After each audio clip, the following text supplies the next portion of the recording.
Hello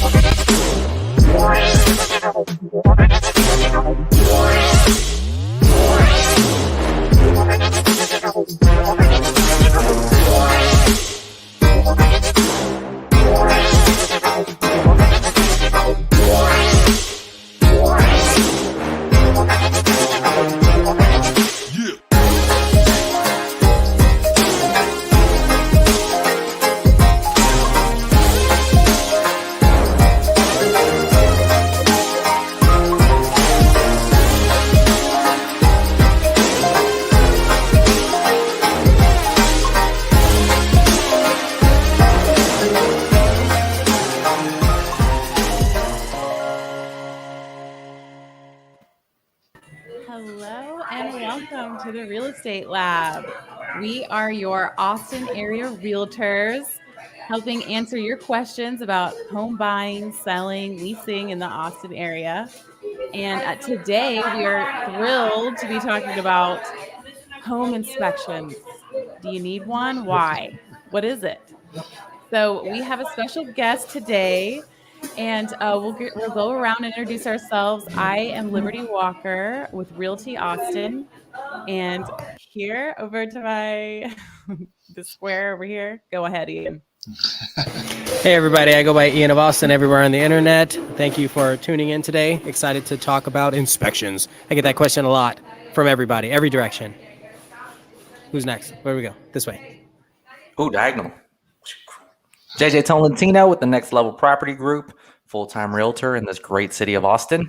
Excited to talk about inspections, so you know how to move forward, because you obviously should inspect what you expect. On to Cedric. Hi guys, thanks for having me. My name is Cedric Knutson. I'm a professional real estate inspector in the Austin area.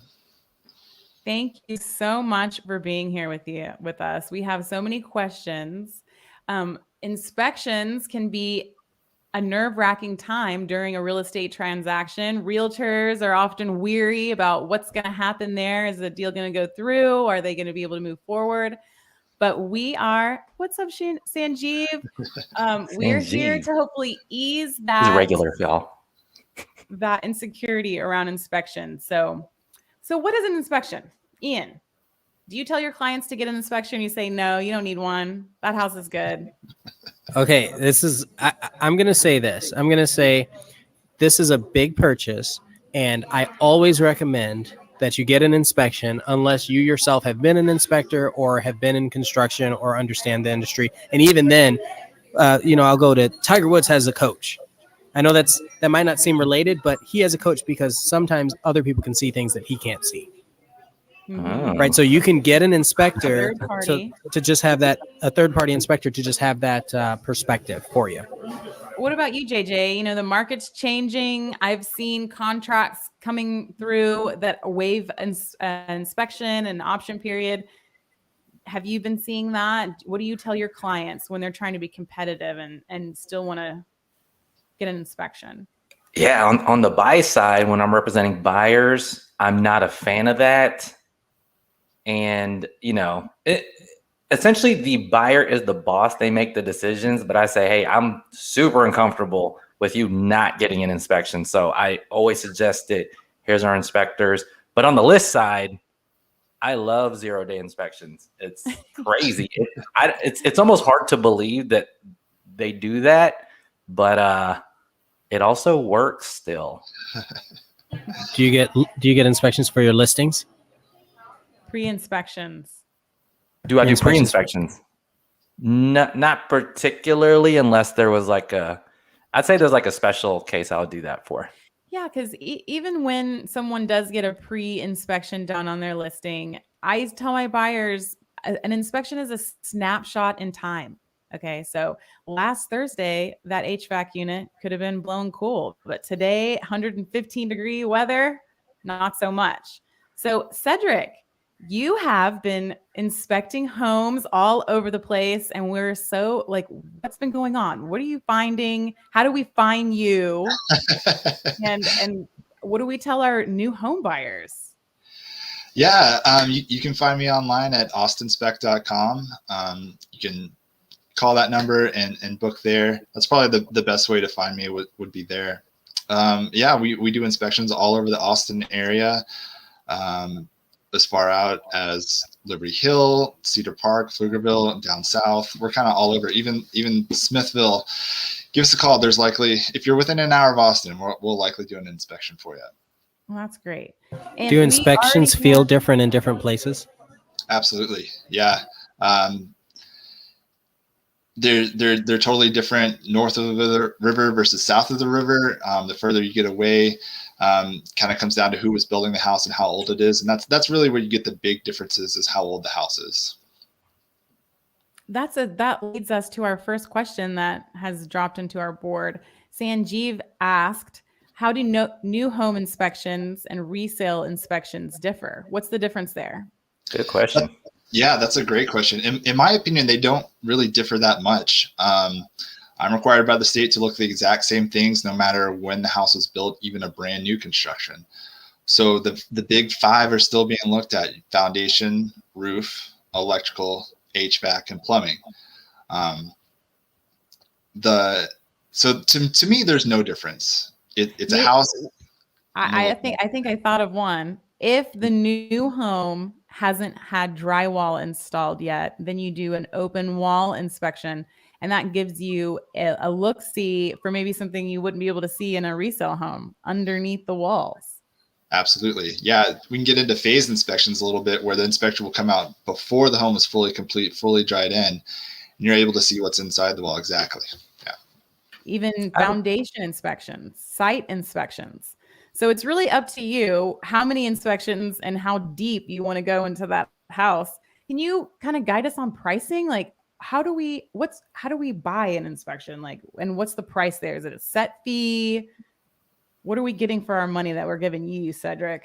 Good question. And in our market here, most inspectors base their inspection fees on the square footage of the house. Some other markets, they do based on the value of the house or the listing, but in the Austin area, it's mostly based on square footage. And then some inspection companies will have add-on items for things that aren't required. For instance, we do termite inspections, we do pool inspections. These things are additional to the base fee. Okay. I had another question about regarding resale and new construction. If someone's buying new construction and they say, we don't need an inspection, there's a bunch of inspectors, it's not necessary. What would you say to people in that situation? Good question. And I'd say that's a very common response. Oh, it's brand new, it's going to be fine, there's not going to be any issues. And my response would be, we're all human, and a house is a huge purchase.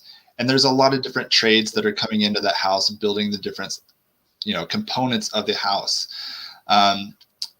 From what I've seen, where I find deficiencies in new construction is where those trades overlap.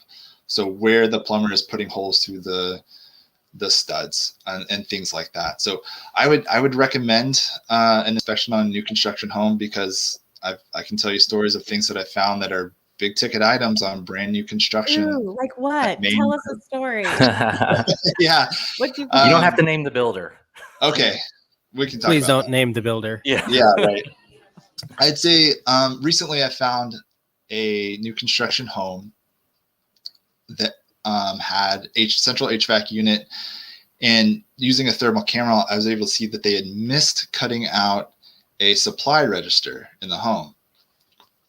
So you might not have ever noticed that. Your house might be cool and you might not have ever noticed that. But the concern there is, if that AC is dumping cold air directly onto that drywall in a hot attic, now you've got cold air, you've got moisture, you've got a perfect environment for organic growth up there, mildew, mold, something nasty that you don't want in your house. And it was, just something that was overlooked. Again, it's those trades that are overlapping. Right. You've got a drywall crew in there, you've got an HVAC crew in there. They might not be communicating. So that's a really good point. It's, maybe it's not like intentional, but things happen. We're all human. Ian, do you want to read our next question? Sure. Yuldi's asked, under what circumstance does seller or builder deny to address the issues brought up as a result of the final inspection? I have a lot to say about this, but I think we all do. I want you to take it away, Ian, because you're the master negotiation man here, and I want to hear your input. Because it's definitely a negotiation question. We have been in a market where sellers feel the need to say, nope, I'll get another offer. Period. Right? And they're very It might be much higher than not, your Or they offer. have one, a backup and it offer might be, in place. or Yeah. backup offers or something, or multiple offers. And so they have that leverage. Here's the key. If the seller sees the inspection report, they no longer have plausible deniability.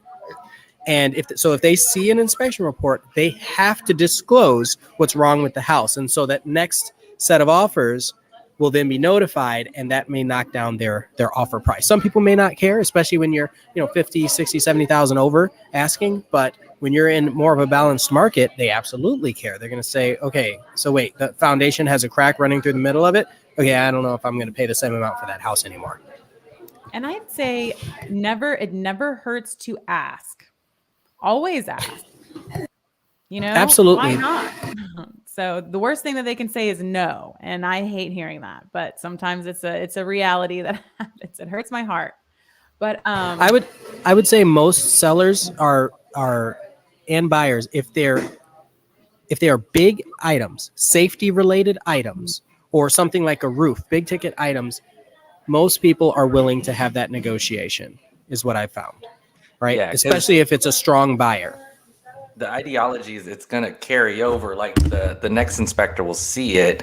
I think for buyers, because of what Ian just said about the leverage that sellers do have, you should have like a margin of X amount that you might just have to take on the chin, I think is the phrase. Like you might just have to deal with it because it's not super big, but the seller doesn't want to deal with it. And you still want to close. That's a little bit of and just to put this in circumstances. perspective too, we're talking about like, the hot water heater, the HVAC not properly working as intended, the roof, things like that. We're not talking about broken face plates and cosmetic stuff. Yeah, cosmetic stuff, because all it is what I hate saying it is what it is, but I think some of it boils down to what the cost is and how easy it is to repair. So here's an example. A roof, oftentimes, if there is an issue with the roof, if you got a hole in your roof and you didn't know about it, or some shingles are real bad,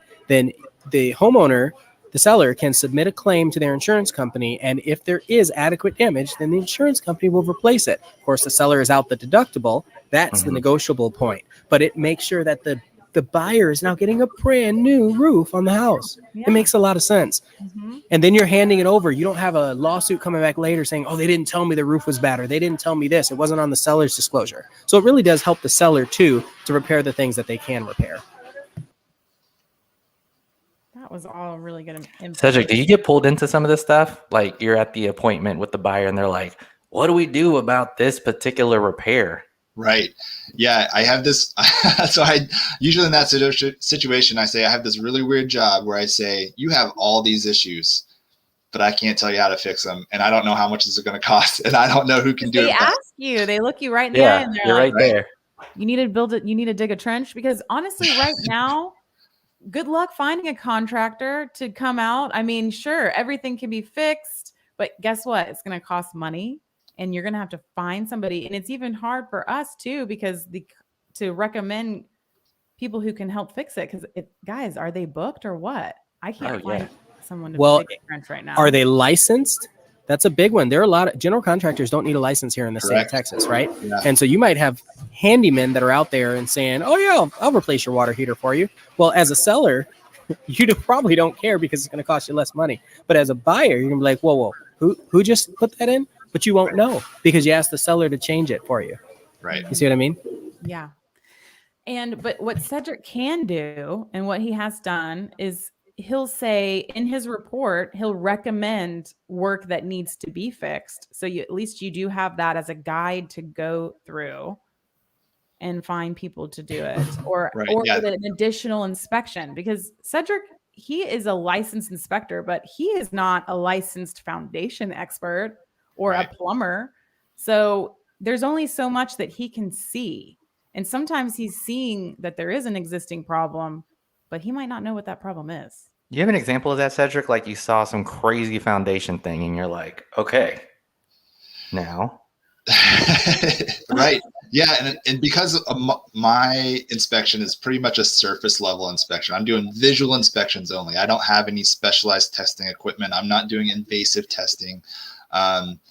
So when it comes, especially talking about foundations, I'm looking for symptoms of a foundation. So we're talking cracks in walls, cracks in foundations, doors and windows that don't open and close correctly, sloping floors, things like that. And it might just be that the house wasn't ever built plumb. It might be a foundation X. You just never know exactly what it is. There's another point I wanted to talk about that I think we, in the last comment, the fact that it might take time to get a repair. So if you're closing in 20 days and you need these things fixed because you saw it on an inspection report, do you think they can be fixed in 20 days?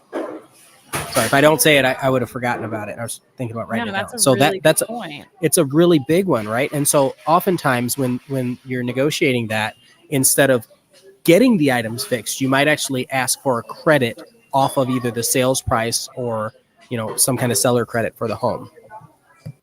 That's a really good point to not postpone closing, because who wants that? You've gotten that far. The last thing we want to do is wait for that roof to be completed. But fortunately, and then you can get your own roof. You can get your own color. Like I had some sellers that they had to get approval from the HOA to choose the color of the roof because it has to match the other houses. Wow. I was like, what? Yeah, because this is your new home. You might want an architectural shingle instead of one of those composite shingles, a 9-year versus a 20-year. So yeah, being the buyer and having some control over what's going on, depending on what your goals are, is important. Oh my gosh, I love this question so much. So I'm going to read it. Mark pops up and he's asking, who coordinates the inspection? Is it just the buyer independently or through the realtor? This is one of the most asked questions I get regarding inspections. We're out there, we're hitting the streets trying to get that offer accepted. And once it is accepted, they're like, ooh, what goes on now? I know I'm supposed to get an inspection, but how? So what I like to do is refer about 3 different ones due to availability and personal preference or area, depending on those things. Refer the inspectors to the buyer, and then they can decide what they want to do and schedule that showing. What about you Cedric's guys? over there like 3 different ones. What? I better be number one. He knows he's on the top. And another thing, realtors joining the buyer to the inspection. There's a lot of different, it's really the way that you run your own business. So do you guys go to your inspections? I go because I actually really enjoy it, but people have mixed feelings. What do you think, JJ? What do you do? I used to go a lot, mainly because I love to go. I would still love to go. I think you learn a lot when you go. I still learn a lot from every inspection. Also with everything that's been going on the past year and a half, it's been a little bit kind of frowned upon.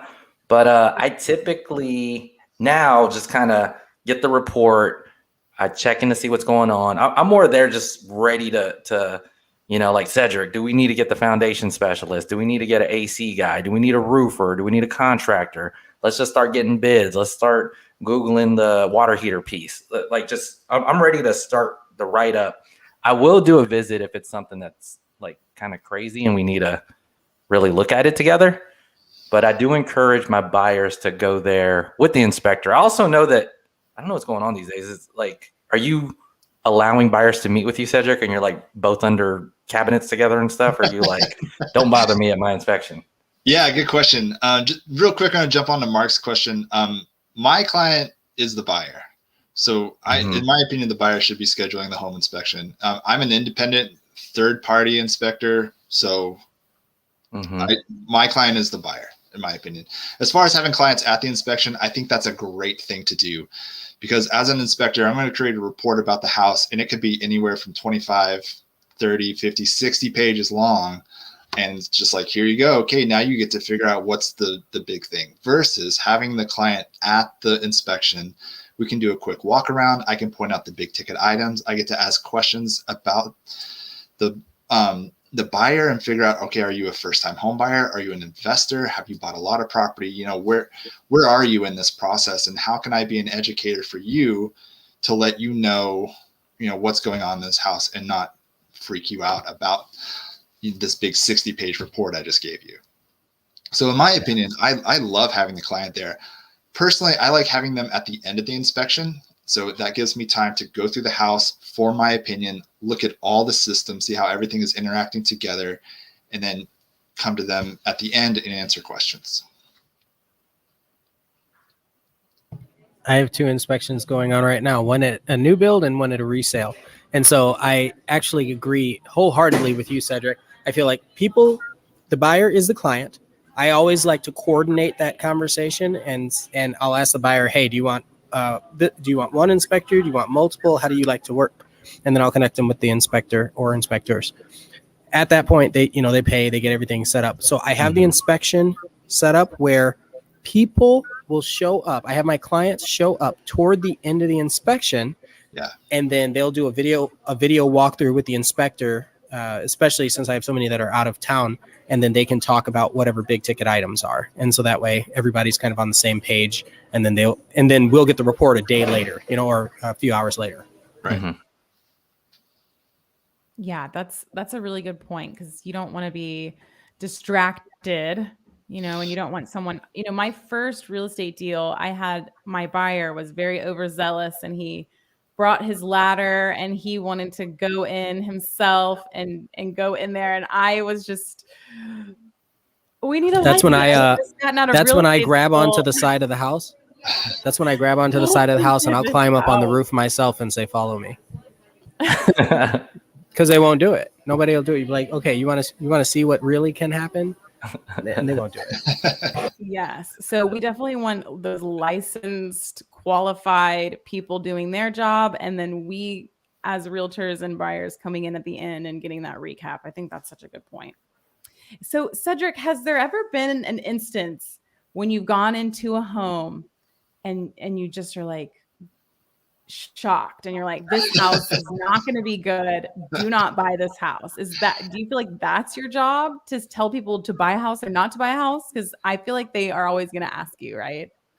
That's probably the most common question I get at the end of the inspection. So, would you buy this house? And that's a tricky thing to answer because everybody's situation is so different.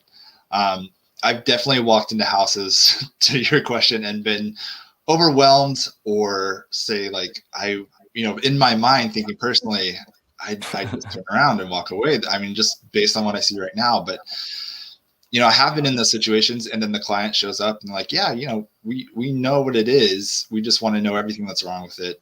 And they're completely okay with it. So everybody's situation's different. So it's your job to just report on the facts. I'm just advice.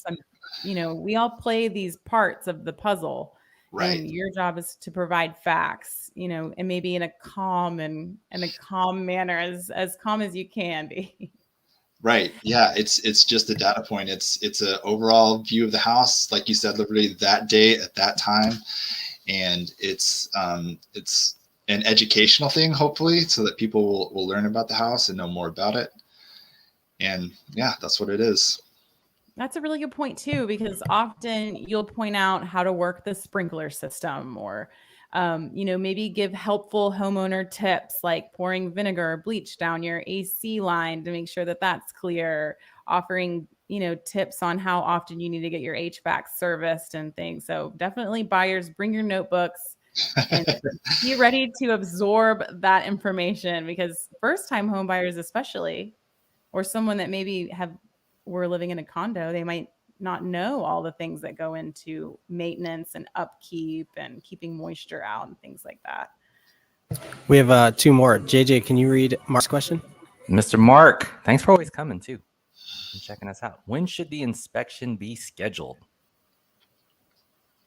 So with us in my company, we actually can't put a booking down until there's a signed contract. You're always welcome to call before you have a signed contract to see if there's availability, or to try to, figure out when inspectors are available, but we don't take an official booking until there's an executed contract. I have in addition to that. So I will not allow so if I'm on the seller side or buy side, I won't allow the buyers to schedule an inspection until after the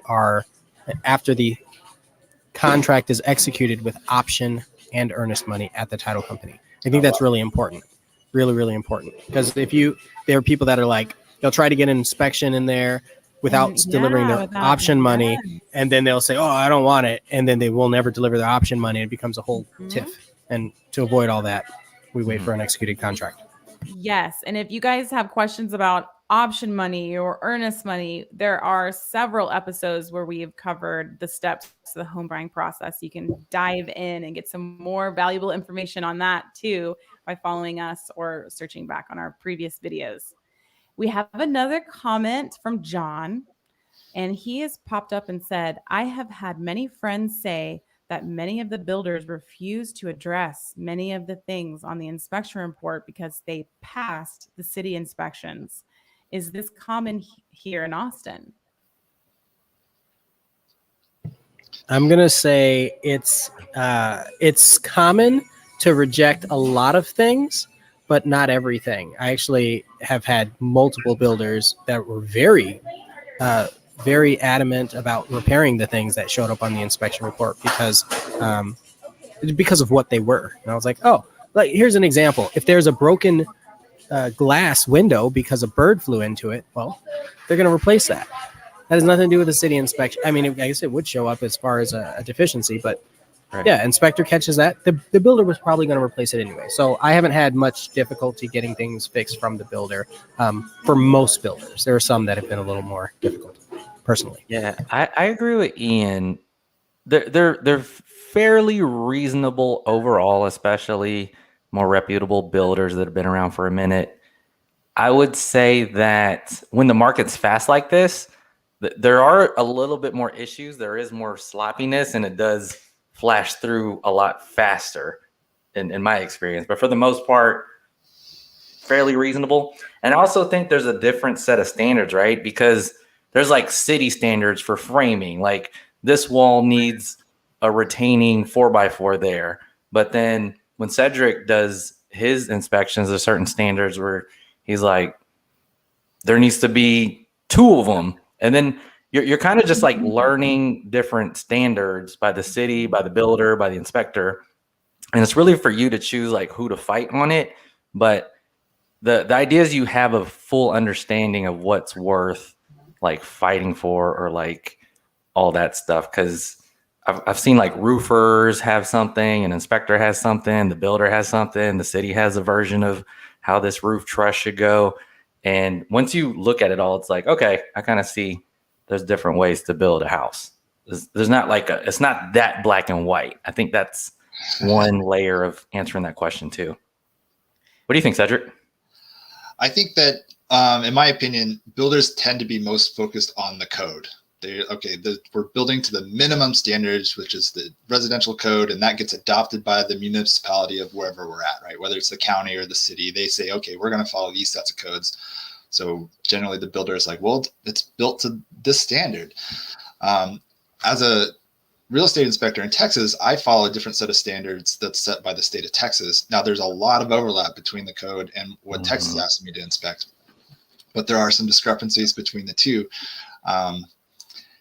And then another thing is, I don't think a lot of people realize that certain supervisors for big builders aren't allowed to do certain things on the homes that they're building due to liability reasons or corporate policy or whatever.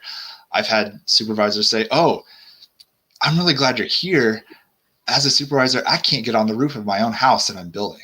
Now that you're here, you can get up and check the work that the subs did for me, and we can do the best product for our client by double checking everything. And you're going to point out things that I can't see. So yeah. Wow, there's so much to unpack. I feel like this episode could have been twice as long. We didn't get to share as many stories as I wanted. I want to hear all about the fleas and the termites and everything that you've seen, but we're about out of time. So thank you for joining us for today's podcast. It's been very insightful and knowledgeable, and we've gotten some comments that reflect that.